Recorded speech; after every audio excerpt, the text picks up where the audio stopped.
প্রাণের নবীজি তোমাকে পাবো কেমনে আমার দয়াল নবীজি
তোমাকে পেয়ে আমি ধন্য গো রাসূল তোমাকে পেয়ে আমি আরো ধন্য হলাম তোমার উম্মত হয়ে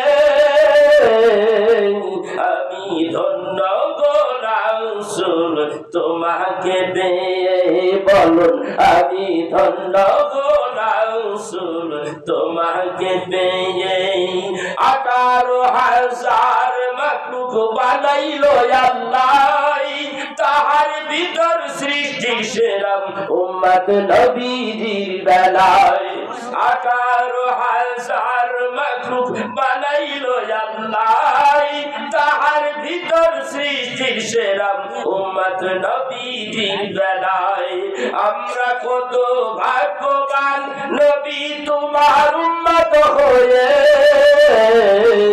আমি ধন্য গো রাসূল তোমাকে পেয়ে বলেন আমি ধন্য গো রাসূল তোমাকে আমি ধন্য আমি আরো ধন্য হলাম তোমার উম্মত হয়ে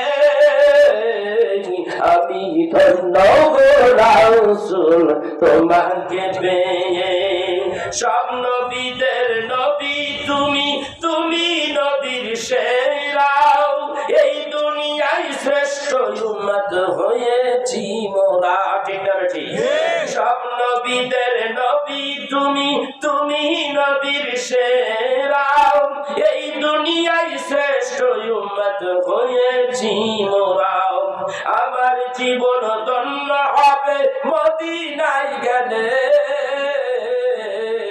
আমি ধন্য গো রাসূল তোমাকে পেয়ে বলেন আমি ধন্য গো রাসূল তোমাকে পেয়ে আমি আরো ধন্য হলাম তোমার উম্মত হয়ে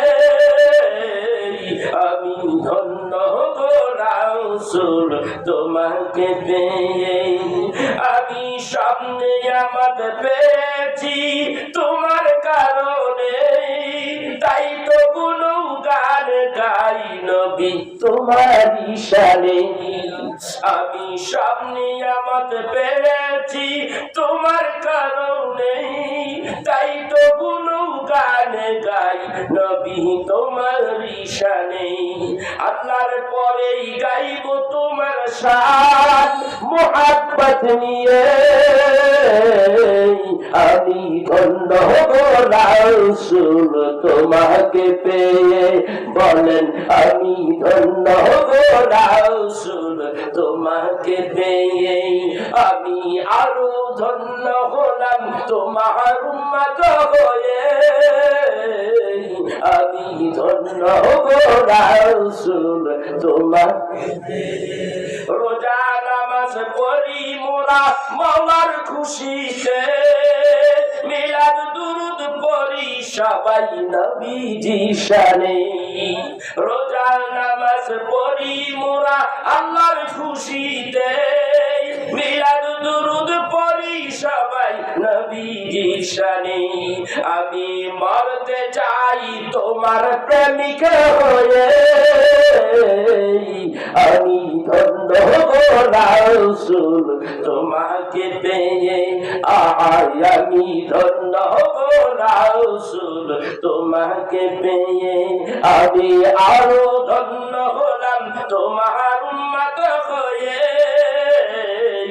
আমি ধন্য গো রাসূল তোমাকে পেয়ে। আমার লেখা গজল, আমি ধন্য আমার রাসূলের উম্মত হয়ে আরো ধন্য, ঠিক কিনা ধরে বল?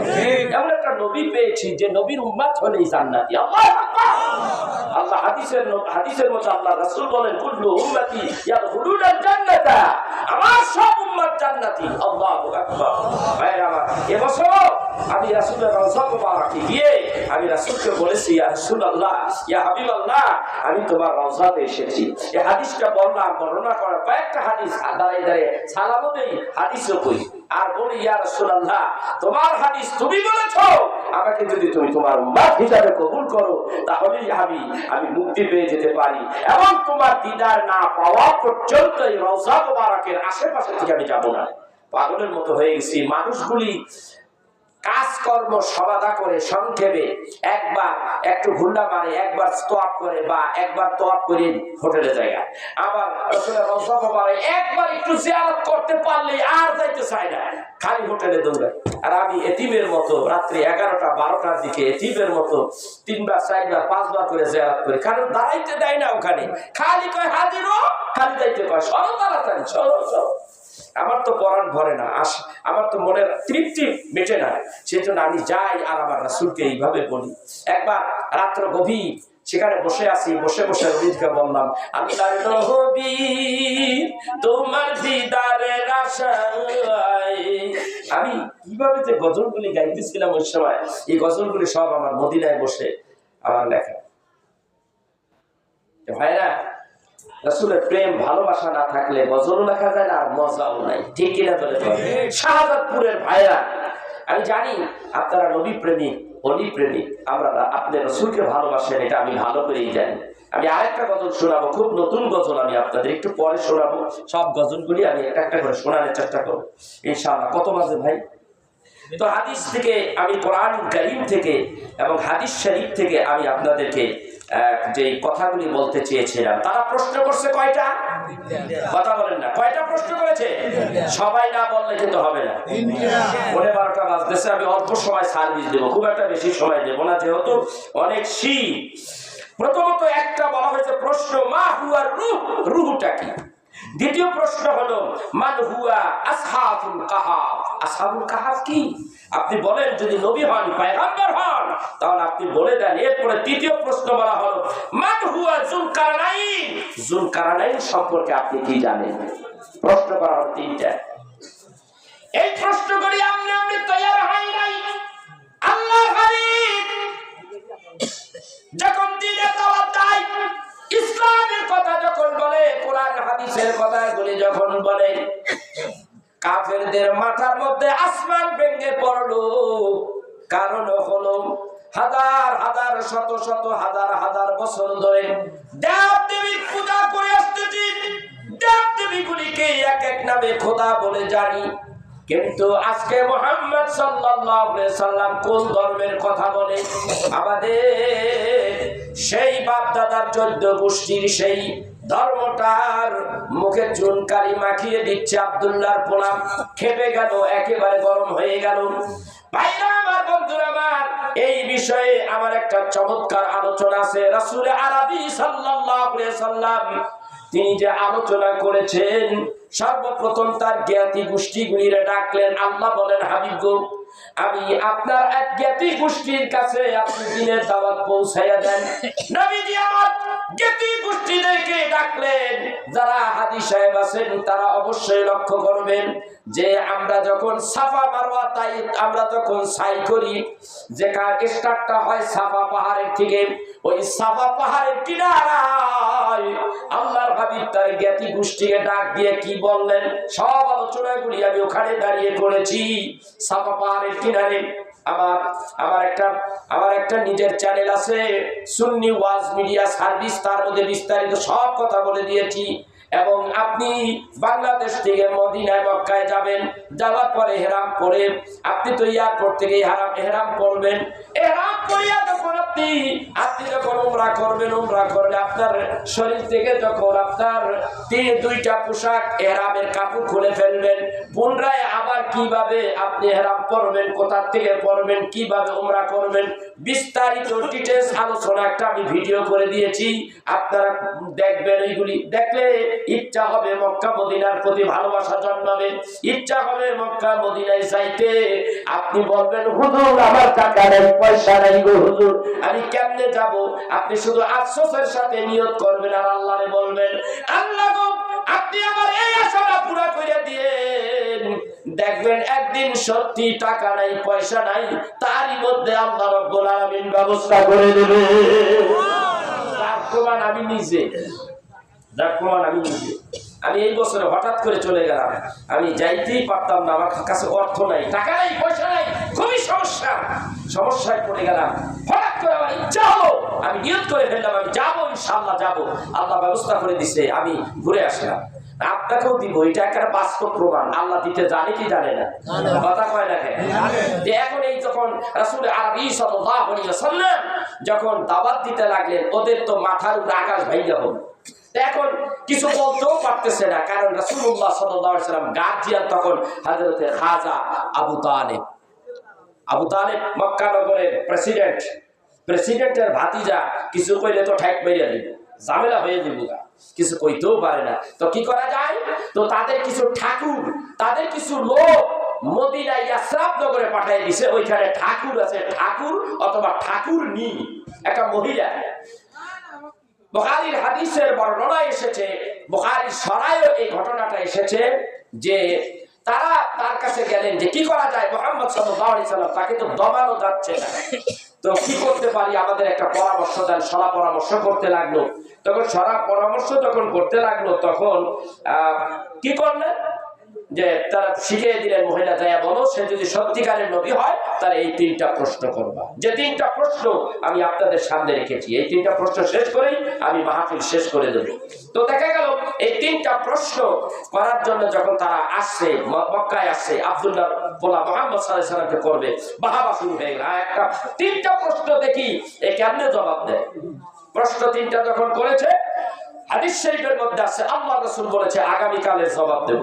যাও, আজকে নয়, আগামীকালকে জবাব দিয়ে দেব। আগামীকাল আসলো, তারা এসে হাজির হলো, নবীজির কাছে আসলেন। আসার পরে তিনি কি করলেন? তিনি জবাব দেওয়ার জন্য, যে তারা যখন সওয়াল করতে লাগলো, হে মুহাম্মদ সাল্লাল্লাহু আলাইহি সাল্লাম, তুমি যে প্রশ্ন তিনটা করেছিলে, আজকে জবাব আমরা নেব, বলো তুমি। রাসূলুল্লাহ সাল্লাল্লাহু আলাইহি সাল্লাম তিনটা প্রশ্নের উত্তর দিতে পারলেন না।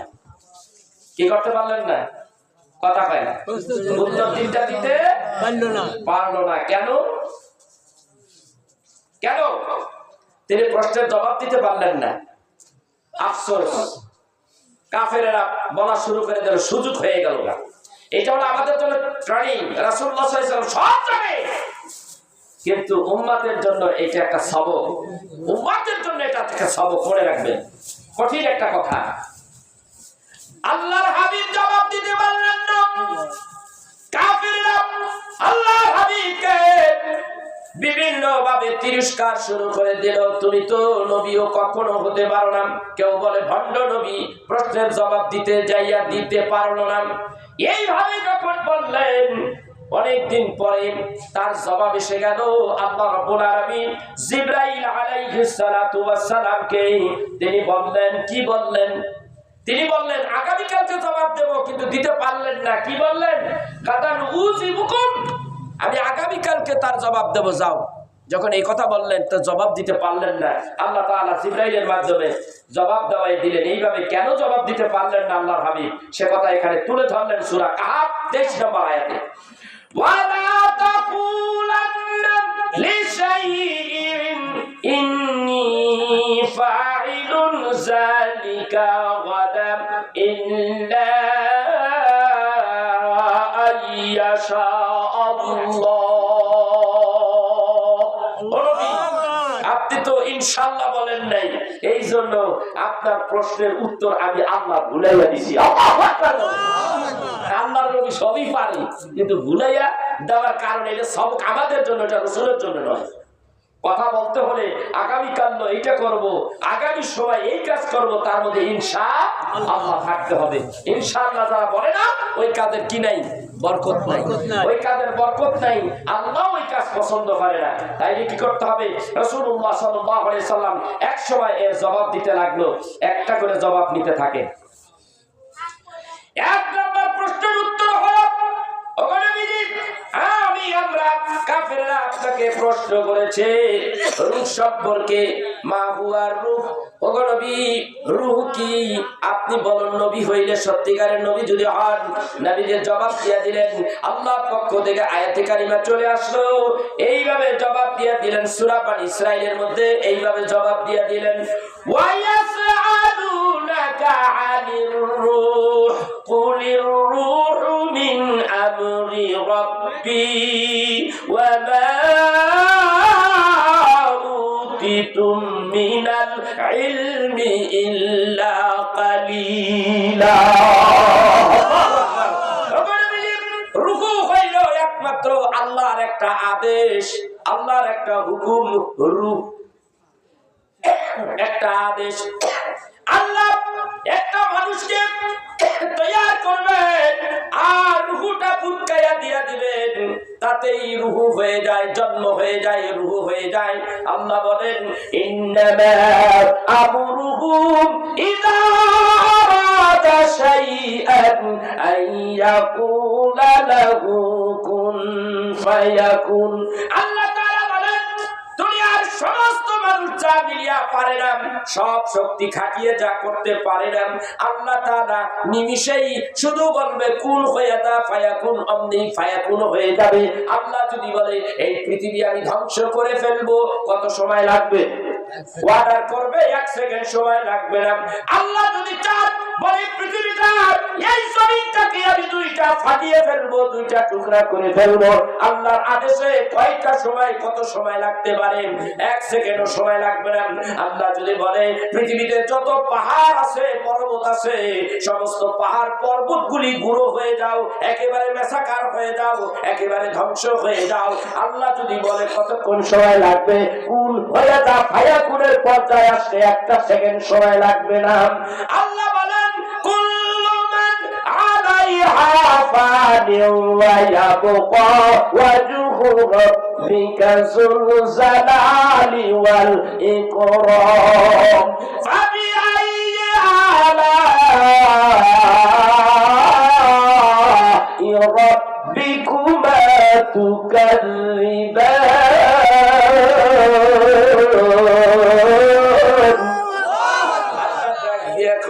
ও বান্দা, এই পৃথিবী আমি একদিন ধ্বংস করে ফেলবো, একেবারে মশাকার করে ফেলবো, সব ধ্বংস হয়ে যাবে। আমি আল্লাহ শুধু কোন শব্দটা ব্যবহার করব? ফায়াকুনের পর্যায়ে আসতে 1 সেকেন্ড সময় লাগবে না। তুমি আমার কোন নিয়ামতকে অস্বীকার করবা? তুমি আমার কোন কোন নিয়ামতকে অস্বীকার করবা? যেই যেই নিয়ামত দিয়ে পৃথিবীটাকে আমি আল্লাহ সুন্দর করে সাজিয়েছি। আল্লাহু আকবার। আকবার। এই নিয়ামতের ভাগীদার হইলাম আমরা। কারা? আমরা। এগুলি ভোগ করতেছি আমরা। তো আসা যাক, এইবার প্রথম প্রশ্নের জবাব হয়ে গেল। রূহ হইল একমাত্র আল্লাহর একটা আদেশ মাত্র, একটা হুকুম মাত্র। আল্লাহ একেবারে হুকুম করেছে হয়ে যা, অমনি রূহ হয়ে গেল। এইবার 2 নম্বর প্রশ্ন হলো, আপনি জানতে চেয়েছেন কি যে আসহাবে কাহাফ কি? আসহাবে কাহাফ হলো এমন একটা ঘটনা, আম হাসিবতা আন্না আসহাবাল কাহফি ওয়ার রাকিমি কানু আবা আয়াতিনা রুজাবা। আল্লাহ রাব্বুল আলামিন বলেন, আপনি কি ধারণা করেন যে গুহা ও গর্তের অধিবাসীরা আমার নিদর্শনাবলীর মধ্যে বিস্ময় করছিল না? এই যে 7 জন ব্যক্তি গুহার মধ্যে তারা চলে গেল, ওই জমানায় যখন দাকাইনুস নামক একজন জালিম বাদশা, তার জুলুম যখন অত্যাচার এমন ভাবে নিপীড়ন মানুষের উপরে বেশি করে চালাতে লাগলো, শিরকি করতে লাগলো, নিজেকে খোদার মতো এরকম প্রণাম এবং খোদার মতো আমাকে জানো এরকম অনেক কথা বলতে লাগলো। ওই সময় এই 7 জন ব্যক্তি এইগুলি বরদাস্ত করতে ছিল না। এইগুলি তখন তারা একটা রাত্রে গোপনে পালিয়ে গেল। অনেক লম্বা ইতিহাস। তাদেরকে পিছনের থেকে ধাওয়া করা হলো। এই আসহাবে কাহাফের এই 7 জন ব্যক্তি মতান্তরে 5 জন 6 জন ব্যক্তি, তার সঙ্গে ছিল একটা কুকুর। তার সঙ্গে কি ছিল? একটা কুকুর ছিল। তার নাম তাফসীরের কিতাবে আছে, তার নাম হলো কিতমির। এই কুকুরটা অনেক লম্বা একটা ইতিহাস। কুকুরটাও সঙ্গী হয়ে গেল। তারা যাইতে যাইতে কোথায় যাবে, পিছনের থেকে ধাওয়া খেয়ে তারা একটা গুহার মধ্যে ঢুকলো। ওই গুহার মধ্যে ঢুকিয়েও তারা ওখানে রইল, ওখানেই তারা থাকতে লাগলো। আর কাফেরের গোষ্ঠীরা দৌড়াইয়া গুহার কাছে আসছে, আর ওই কুকুরটা ওখানে বসে তাদেরকে পাহারা দিতেছে। ওই কাফেররা গুহার কিনারে যখন এসে গেছে, আল্লাহ রাব্বুল আলামিন ওই কুকুরটারে অনেক বড় বড় চোখ, অনেক বড় বড় পা, দেহটা বড় বানাইয়া একেবারে একটা ভয়ঙ্কর চিত্র ওদের সামনে তুলে ধরলো। তাতে ওরা পিছে হটে গেল, সঙ্গে সঙ্গে তারা চলে আসলো। ওই অবস্থায় এরা যখন চলে গেছে, এরা ক্লান্ত হয়ে গেছে। ওই যুবকেরা ওইভাবে তারা ঘুমাইয়া রয়েছে সূরা কাহফের মধ্যে। আর বুখারী শরীফের মধ্যে বিস্তারিত আলোচনা রয়েছে। আমার ভাইরা, আমার বন্ধুরা, তারা ঘুমাইলো। ওখানে আল্লাহ তাআলা তাদের চোখের মধ্যে ঘুম চাপাইয়া দিলেন, তোরা ঘুমিয়ে থাক। ওইখানে তারা ঘুমিয়ে রইল। একটা ঘুমের মধ্যে তারা 300 বছর পার করে দিল। আল্লাহু আকবার, আল্লাহু আকবার। তাদেরকে কোরআনের মধ্যে আছে, তাদের পাশ পরিবর্তন করে দেওয়া হলো। তারা যখন চিত হয়ে ঘুমাইছে, ফেরেশতাদের মাধ্যমে তাদেরকে কাঁধ পরিবর্তন করে দেওয়া হলো। ডান দিকে কাইত, ডান দিকে কাইত করে রাখছে, আবার বাম দিকে কাইত করে রাখছে। এইভাবে একটা ঘুমে তারা 300 বছর ঘুমাসলো। ওগো নবীজি, আপনি পয়গম্বর, আপনি কাফেরদেরকে এই বিষয় বলে দেন। সব বলে দেওয়া হলো, ডিটেইলস বলে দেওয়া হলো, কিন্তু কেউ মানে না। সময় মতো জবাব জয় নেই। কিন্তু রাসূল যেই কথা বলেছে, আল্লাহ রাব্বুল আলামিন তা কোরআন রেকর্ড করেছে, কোট করে রেখেছে। হাদিস শরীফের মধ্যে, সহিহ বুখারীর মধ্যে আছে। উমদাতুল কারি নামক কিতাবের মধ্যে এই ঘটনা সন্দর্ভে বিস্তারিত আলোচনা করেছে। এইবার আসুন 3 নম্বর প্রশ্নের উত্তর। যুলকারনাইন কি? কে যুলকারনাইনের ইতিহাসটা আমরা জানতে চাই। আল্লাহ তাআলা আমার রাসূলকে জিবরাইলের মাধ্যমে জানিয়ে দিলেন। সূরা কাহফের 83 নম্বর আয়াত আল্লাহ তাআলা জানিয়ে দিলেন, ওয়া ইয়াসআলুনাকা আনিল কারনাইন কুল সাআতুলু আলাইকুম মিনহু নিকরা। তারা আপনাকে জিজ্ঞেস করবে যুলকারনাইন সম্পর্কে, আপনি বলুন আমি তোমাদের নিকট তার কিছু অবস্থান বর্ণনা করব। এই যুলকারনাইন কে ছিল? পৃথিবীটা শাসন করেছেন 4 জন ব্যক্তি। কয়জন ব্যক্তি? 4 জন ব্যক্তি এই পৃথিবীটারে শাসন করেছে। তাদের শাসন ছিল, সূর্য যেখান থেকে উদয় হয় ওখান থেকে শুরু হয়েছে, সূর্য যেখানে অস্তমিত যায় ওইখানে তাদের শাসন ভার শেষ হয়ে যেত। সারা পৃথিবীর মধ্যে তারা শাসন করেছে 4 জন, 2 জন হলো কাফের, 2 জন হলো মুসলমান, দুইজন কাফের, একজন হইল নমরুদ্দা, আর একটা হইল বক্তে নসর। হযরতে দানিয়াল আলাইহিস সালাম নবীর জামানায় এই বেয়াদবের উপস্থিতি ছিল।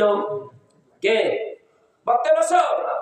এই বক্তে নসর কাফের, আর নমরুদ কাফের, নিজের খোদাই দাবি করেছে। এরা সারা বিশ্বটারে পরিচালনা করত।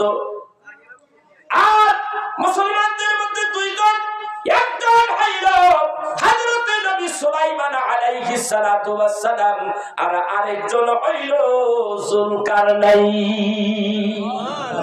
আল্লাহ বলেন কোরআনুল কারীমের মধ্যে এই যুলকারনাইনের নাম এসেছে। কিভাবে এসেছে?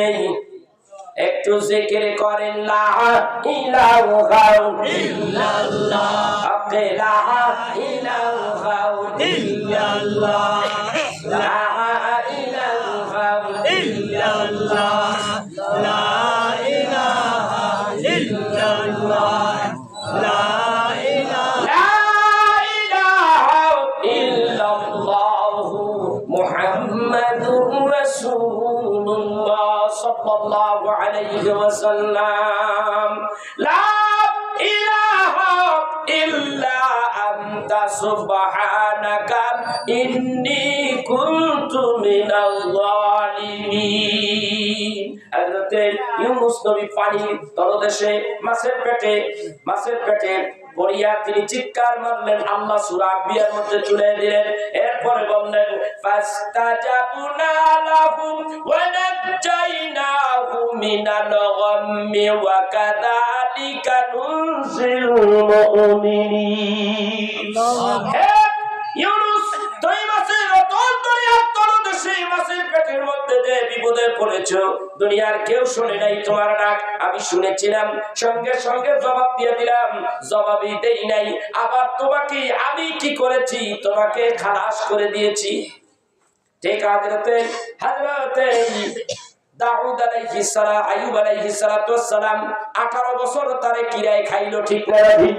আল্লাহ বলেন দাউদ রে, হে আইয়ুব রে, তুমি এমন পরীক্ষা দিয়েছো, 18 বছর তোমার পরীক্ষায় তুমি পাস করেছো, আমি ঘোষণা দিলাম ফাস্তাজাবনা লাহু ফাকাশাফনা মা বিহি মিন দুররিন ওয়া আতাইনাহু আহলাহু ওয়া মিসলাহুম মাআহুম রাহমাতাম মিন ইনদিনা ওয়া যিকরা লিল আবিদিন ওয়া ইসমাঈল ওয়া ইদরিসা ওয়া যালকিফলি কুল্লুম মিনাস সাবিরিন। এই আয়াতটা আমি পিছনের থেকে টানলাম, স্মরণে ছিল না বিদায়, যে আল্লাহ তাআলা বলেন আইয়ুব রে, যাও, আমি তোমাকে মুক্ত করে দিলাম, এই বিপদ থেকে, এই অসুখ থেকে তোমাকে ভালো আমি কি করলাম? মুক্ত করে দিলাম, এবং তোমার বিবি, বাল বাচ্চা, ধন সম্পদ সবকিছু নিয়ামতের সাথে তোমাকে সবকিছু ফিরিয়ে দিলাম। এরপরে আমার অনুগত ছিল ওয়া আইয়ুবা ইজনাদা রাব্বাহু আন্নী মাসানি আদ-দুররু ওয়া আনতা আরহামুর রাহিমিন ফাস্তাজাবনা লাহু ফাকাশাফনা মা বিহি মিন দুররিন ওয়া আতাইনাহু আহলাহু ওয়া মিসলাহুম মাআহুম রাহমাতাম মিন ইনদিনা ওয়া যিকরা লিল আবিদিন ওয়া ইসমাঈল ওয়া ইদরিসা ওয়া যালকিফলি কুল্লুম মিনাস সাবিরিন। ইসমাঈল, ইদরিস আর যালকিফ এরা ছিল কি? ধৈর্যশীলদের মধ্যে। আল্লাহু আকবার বললেন। এবার এই যে জালকিফি হলো বাদশা সেকান্দার, ইনি হলেন বাদশা যুলকারনাইন।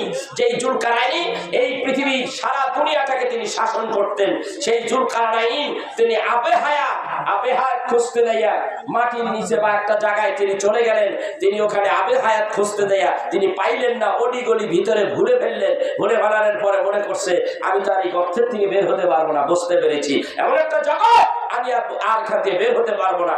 অতএব তিনি সেখানেই বসে গেলেন যে আল্লাহ তাআলা যদি আমাকে এখানে মৃত্যু দেয় তাহলে দিয়ে দেখ, আমি এখানে বসে গেলাম। তিনি ওখানেই বসে গেলেন, জাদু গেটে বসে গেলেন। বসার পরে ওখানেই তার মৃত্যু হয়ে যায়। এই সেই বাদশাহ জুলকারনাইন। এই তার ইতিহাস, সংক্ষিপ্ত ইতিহাস বলে দিলাম। রাসূল আরবি সাল্লাল্লাহু আলাইহি ওয়াসাল্লাম এইভাবে কাফেরদের কাছে কথার দ্বারা এবং এমনকি শুধু কথার দ্বারাই আবার রাসূলকে চাপ প্রয়োগ করে নাই, নবীজির গায়ে পর্যন্ত হাত তুলেছে, রাসূলকে সাল্লাল্লাহু আলাইহি ওয়াসাল্লামকে পাথর মেরেছে, রক্ত ঝরিয়েছে।